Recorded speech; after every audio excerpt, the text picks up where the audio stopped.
Hi everyone and welcome to Filipino Time.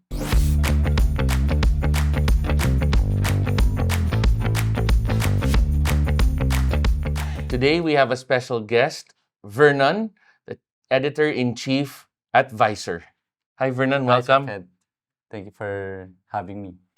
So today we're going to talk about Vernon's collection, which you can see is mostly concentrated on Seiko pieces.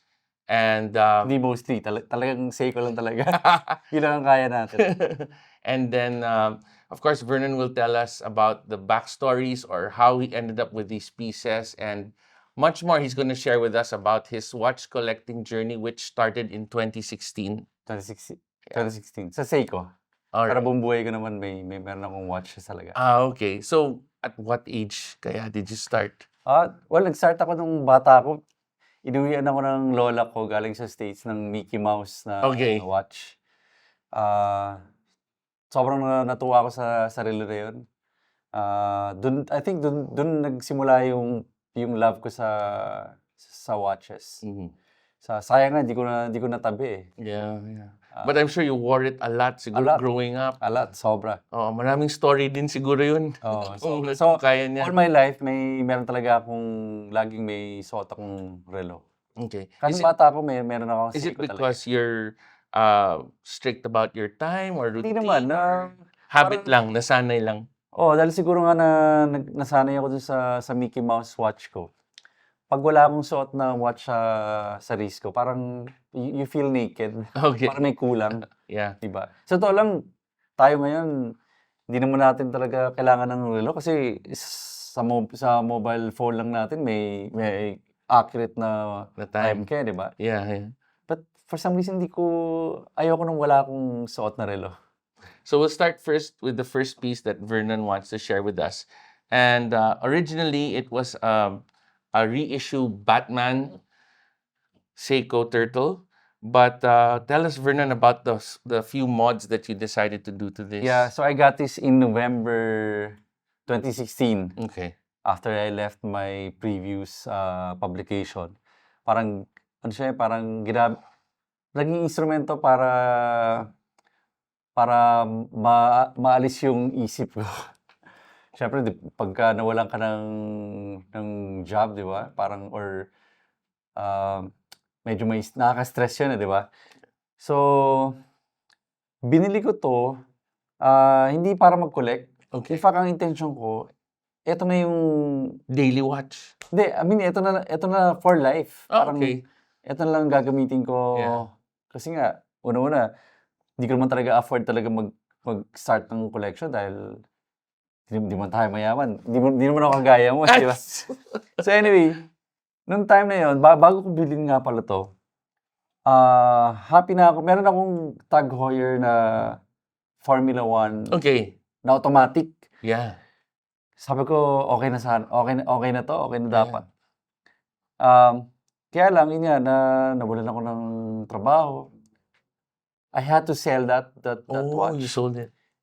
Kasi wala akong, as in, walang-wala talaga ako ng time na yun. Pero kahit nung binenta ko siya, sabi ko, kailangan ko meron akong relo. Yeah. So ito yung binili ko.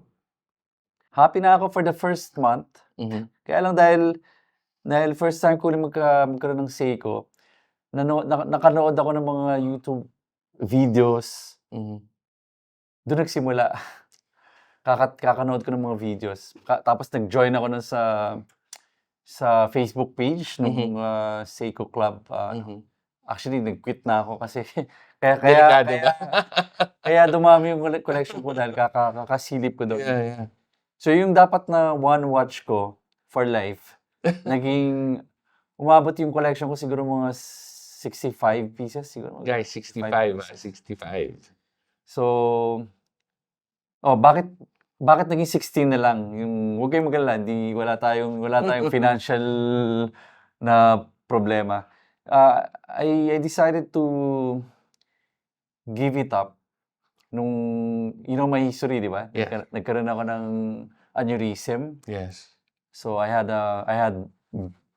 brain surgery nung 2020. Yes. 2020 nung time ng pandemic. Yeah. So, after nun, to cut the story short, I went back to the Lord. Parang nag-guilty na ako. Sabi ko, parang mali ito. Bili ako ng bili ng mga material things na parang feeling ko waste of resources. Kasi parang Mhm. feeling ko, pwede ko siyang magamit sa more meaningful things. Okay. So, I decided to give away yung, if you can imagine, siguro mga almost 50. I can imagine all those happy guys and girls. Hindi kasi ako marunong magbenta eh. Masyado akong proud. Okay. Minsan nga, kailangan mo ng pera, ayoko pa rin ibenta. Sabi ko, baka, ayoko mapag-chismisan. Parang si Vernon, parang. So, ayun. So, bumagsak ako sa 16 pieces. Okay. So that's what Vernon is sharing with us today. So we're gonna look at the first 8, and after his story with his turtle, actually, ito napakaganda talaga. This is an anniversary chrono, which I don't know, Vernon, how you made the jump from here to here, pero this is really such a beautiful watch. Yeah, nung nakuha ko to, nagkaroon ako ng personal windfall. Mm-hmm. May binigay na konting amount sa akin yung father ko. Napaka-irresponsible ko dahil ang una kong binili Seiko. So, kumuha ako ng 3 malulupit na Seiko Yeah, pieces. definitely malupit talaga. This one, tsaka yung mamaya, tadaanan natin Okay. yung Captain Willard, Yes. tsaka Marine Master. Yeah. So, kumuha ako ng 3 nice pieces Yes. Seiko na otherwise hindi ko naman talaga mabibili. But, Yeah. nabili ko sa alam mo yung sa Horology Matters? Yes. Leonard Si Sita. Leonard, yun. Yes. So, sa kanya ko kinuha kasi at that time parang hindi siya available sa Yes, very sa limited. local stores. Yeah. So, ayun, happy ako sa kanya. Although sa to, if you want my honesty, hindi ko naman talaga ginagamit yung chrono, Yung chrono function. But Yeah. kasi the panda yeah. and the colors, diba? Tsaka parang mukhang di ba? Parang related sa motorsports. Yes, definitely. And then after Vernon's chrono, we go to a more subdued, parang yung mga pre-presage na, Yeah. no? So medyo formal na, and let's just look at this dial, with the parang linen texture, napakaganda, and the red 12 and the blue hands. Yan, proud ako dyan kasi nabili ko to sa Japan Okay. during a trip with Mazda. Okay. So, nung time na to, sobrang feeling ko substantial na tong purchase na to kasi parang I got this, parang equivalent yun sa Philippine peso, parang mga 26,000. Okay. I'm sure siguro sa marami kang mga fans na yung 26,000 is baliwala lang sa kanila. Pero don't forget that the time when Vernon was collecting these pieces, no, those were the glory days. Hindi, I mean, alam mo yung mga journalists, hindi naman kami, may hirap lang kami. So, eto, hindi ko to binitawan dahil, because nga doon sa circumstances nung kinuha ko siya. Mm. I think parang third yata to na kinuha ko. Okay. 2017 yata. Yeah. Nice. I like it kasi sapphire siya. Yes. Marami akong mga Seiko na nabili, puro hardlex eh. Okay. So ito, hindi na siya hardlex. Yeah. For a change. Sapphire siya, tsaka at least for a change, hindi na siya yung entry level na 4-hour movement. Parang 6-hour 15 na to eh. Mm. So ito, happy ako dito. And next we have a Presage with a very beautiful tonneau case. And again, I guess Vernon, at a certain point, you were very interested in mga textured dials. Kasi ganda talaga ng dial nito. Meron ako ito, di ba sinabi ko kanina before tayo mag-start? Ang deal ko kay Lord, dahil 16 na lang kinip ko na lang yung collection 16. Kaya siya 16. Nakita mo yung watch box ko, yeah. diba? 15 yung cash dyan. plus yung suot ko, di 16. Right, right. Tsaka medyo significant din sa akin yung 16 dahil birthday ng wife ko. Okay. So, April 16. Actually, dapat ang target ko na number is 26. Okay. Medyo weird lang kung yung laman ng second box is Alanganin. alanganin eh. Oh, yeah. So I kept it at 16 na lang. So anyway, yung sinasabi ko sa'yo, di ba? Ang story nito, pag meron akong gusto ngayon, ang deal ko kay Lord, Lord, allow me to get that peace. Pero I will let go of a piece din para 16 na lang talaga. Kasi pag nawalan ako ng control, baka bumalik na naman eh, di ba? Yeah. Pero so far, happy na ako dito sa 16 na to. Feeling ko, kasi ginagamit ko rin itong collection na to to gauge my self-control eh. Okay. Alam mo, sabi sa Bible, parang isa siya sa mga fruits ng Holy Spirit, self-control. Pag hindi mo makontrol yung urge mo to buy something na hindi mo naman kailangan, parang laruan lang sa'yo, pero hindi mo ma-resist, baka may problema ka spiritually speaking, di ba? Okay. So, sabi ko, pag may nagustuhan na naman ako, sabi ko, ito yung malamang na bitawan ko. Yeah, yeah. Maganda siya, kaya lang medyo siya yung pinaka-least na Guys, nakapila na ako. Pinulong ko na kay Vernon. ang problema, yung sinabi ko sa'yo, yung gusto ko di ba? Kaya mahal eh. Yung banak. And so next we have the Marine Master, which Marine was Master. part of the Yes. Magic 3. Go ahead, Vernon. Ito, Marine Master, sabi ko sa'yo, di ba? I don't even swim. Pero, but for some reason, Gravitate toward the divers lakas talaga. na appeal sa akin ng divers.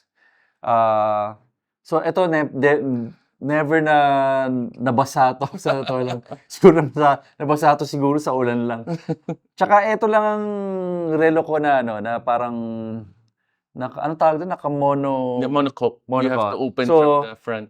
hindi ko siya pwedeng ipa-service sa local Yes, watchmaker. yes. Kailangan mo yatang ipadala sa Japan. Yes. Kaya nga sabi ko, sana wag siyang masira. Pero sobrang bago pa nito, hindi yata nasusot to eh. Nasuot ko naman. Pero sabi ko, pag nasira talaga to, sabi ko, baka mahirapan ako ipa-repair kasi kailangan mo pa ipadala sa Japan. Although, madalas may pumunta sa Okay. Japan dahil sa mga work, car show, yeah. di ba, sa mga races. Kaya lang, syempre ayaw mo pag nagko-collect ka ng relo, ayaw mong nahihiwalay sa yung Yes, di ba? may Kung separation mamaya- anxiety eh. kung mamaya, i-cannibalize. Yeah, Minsan may ganun akong Yes, I paranoia. understand. That's normal, Di di ba? ba? Yung sabi sa'yo, meron akong watchmaker, di ba, sa Pioneer Center. Yeah. Baka naghahanap kayo ng watchmaker sa grocery, sa Pioneer Center. Trustworthy yung si Manong. Thank you, Vernon. And of course, ito na yung isa pang beautiful watch, no? The reissue of course, the famous Seiko in the Apocalypse Now, Yeah. the Willard, and I also asked Vernon, sabi ko, Vernon, parang di mo naman sinusuot nito kasi sobrang sariwa talaga. And if you notice, guys, yung SLA niya tsaka yung MM300 niya, they're on the original straps. Also this chrono. So, I was asking Vernon earlier, sabi ko, parang may napapansin ako yung mga watches na hindi nagpapalit ng strap. Malamang hindi ko ginagamit. Hindi, mahilig kasi ako sa strap kasi madali ako magsawa kasi. So, ginagamit ko yung strap para ma-renew yung interest ko. Yeah. In fact, lagi akong pupunta. Sa totoo lang, madali lang magpalit ng, Yes. di ba, ng watch strap di ba? Kaya lang nasira yung instrument ko. So, minsan pumupunta pa ako para lang papalitan yung strap or yung bracelet. So, ang maganda sa watch collecting kasi is yung isang piece, palitan mo lang ng strap, parang bago na siya ulit, di ba? Parang Yes, ganun. yes. So, dati, sinabi ko sa'yo, di ba, nung height nung Seiko collection ko, bili ako ng relo, kahit hindi ko naman talaga gusto, but parang nagkaroon lang ako talagang addiction eh. Yeah. Ngayon, ang ginagawa ko para matanggal yung itch ko, pinapalitan ko na lang ng strap. Okay. So, mahilig ako sa strap actually. So, pero ito, yan, stock yan. Yeah, yeah. Kakapalit ko lang, actually, mga a couple of weeks ago, galing yun sa aftermarket na. Mahirap palitan yung strap niyan kasi alam mo ano yan, ang lag Yeah, the niya, width. 19 yan eh. Yeah, alanganin siya. 19, alanganin. Yeah, that's really nice the way Yeah. it is.